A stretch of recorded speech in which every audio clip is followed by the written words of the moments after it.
Hey guys, welcome for another video. You are watching. Guys, in this video, we will be discussing about another OWASP vulnerability called insecure authorization, which is a top six, and this is the vulnerability which is commonly seen in almost all the applications, and this is a vulnerability which occurs like because of improper authorization given to the variables or the users or any object, right? So there's a lot of difference between authorization and authentication. Don't get confused. So authentication is about like authenticating a user, like logging in, whether suppose there is a website or is a app, authenticating in a sense to know whether this user belongs to this website or the user belongs to uh, this app, right?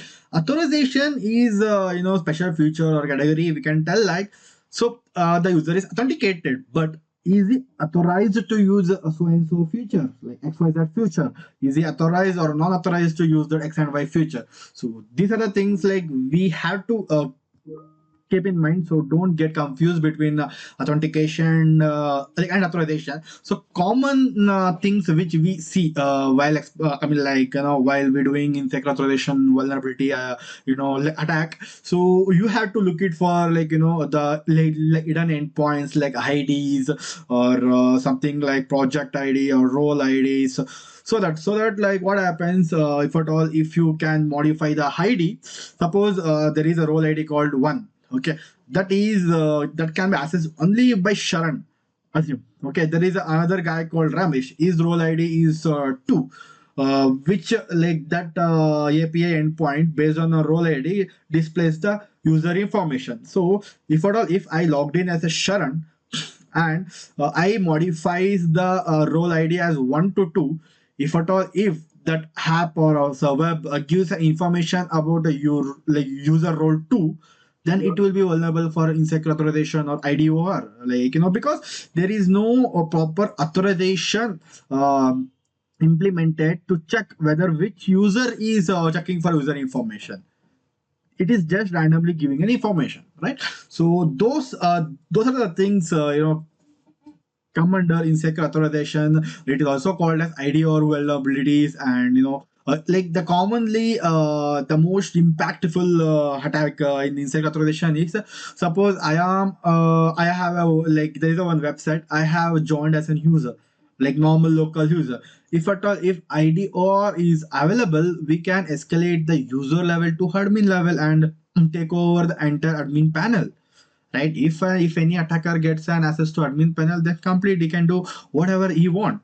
So this is a common thing, common scenario or a common way the attacker thinks and attacks to the like insecure authorization vulnerability. It is pretty simple to fix it. Like you have to you have to authorize the whatever survey or like whatever the request given by a user based on access token, because access token will be having a data like which user logged in and what is I like is session and cookies, everything. So you have to implement very strong authorization whenever you executing any API service. So verify the rules and permission of authenticated using user only information contained in the backend system, right? That's what, like, where access token will verify it from server side. So avoid relying on any rules or permission information that comes from the mobile device itself. Yes, that's also one of the important thing. And backend code should independently verify that any incoming identifiers associated with a request that come along with identity matchup and belong to the incoming identity. In the sense, you have to cross check the like identity which is getting sent and which is getting from the server, so that you will get to know that if there is any mismatch of the data, right? So this is the basic information and what is the insecure authorization, how it works, and how you can mitigate the things. So there are a few examples we can show you people. This is not completely behaves as an insecure authorization, but it has a weak access control over the application. So there are things. So I have always my logcat running behind. So make sure I have the proper things. Okay. So logcat is running. So we have one okay, access control issues part one. Let me open it. For objective, you are able to access the API credentials when you click the button. Now try to access API credential from outside the app. Okay.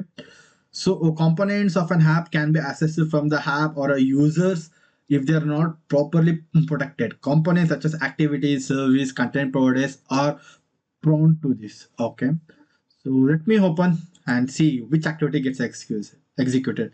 Okay. So what is telling in a sense, if you click the button, you will get API details, but they are saying to try to access without using a app like from either from ADB or anything, right? So let us see which okay, activity gets executes when we give that.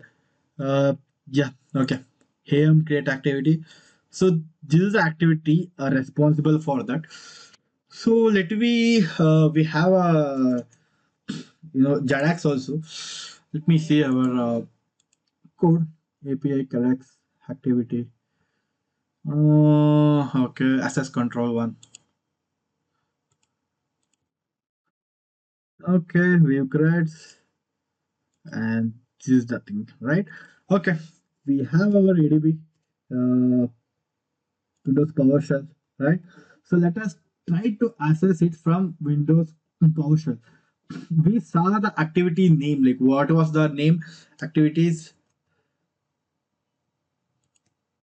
So this is the activity, like we can copy from here, I guess. Yeah.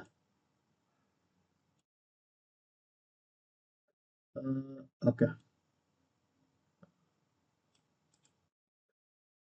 See, I've given. I'm not sure whether it get copies. Now you have to invoke it directly so that it might give us some information. So how to invoke it? You can go to ADB shell and you can invoke, or you can invoke directly by using ADB shell am start and activity name. Okay, it's not copied, guys. Okay, let me type it. It's okay. JKHAR dot Asim dot Diva slash dot A. These are case sensitive. Make sure you give proper cases. Creates activity. Uh, okay, okay, okay. Now the activity is started, right? So if you go to the app, it has to open. See, okay, I will show you people again. See, now I should not, I have to invoke that screen without pressing the button, right? So if I start this activity without the using I mean like if I start this activity from the CMD, it will automatically invoke that screen. You can see that in the left side. You can see it open. Okay, let me make it once again.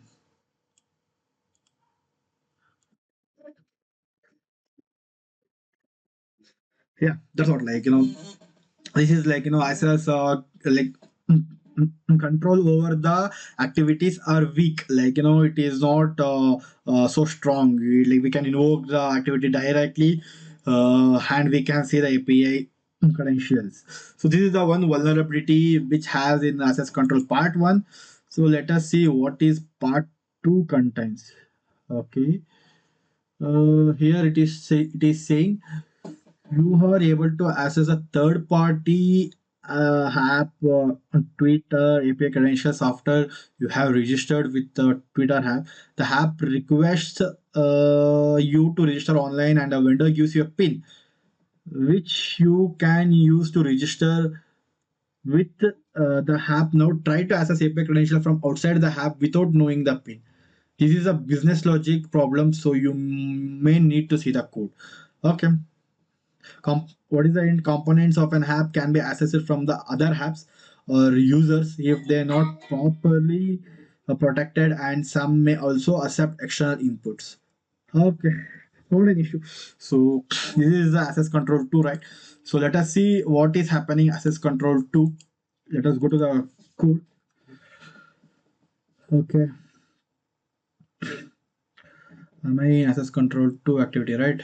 Okay, fine. On create, and it is creating the initials. Okay, okay,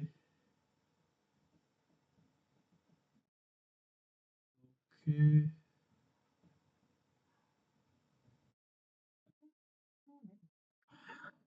And it is telling something called check pin.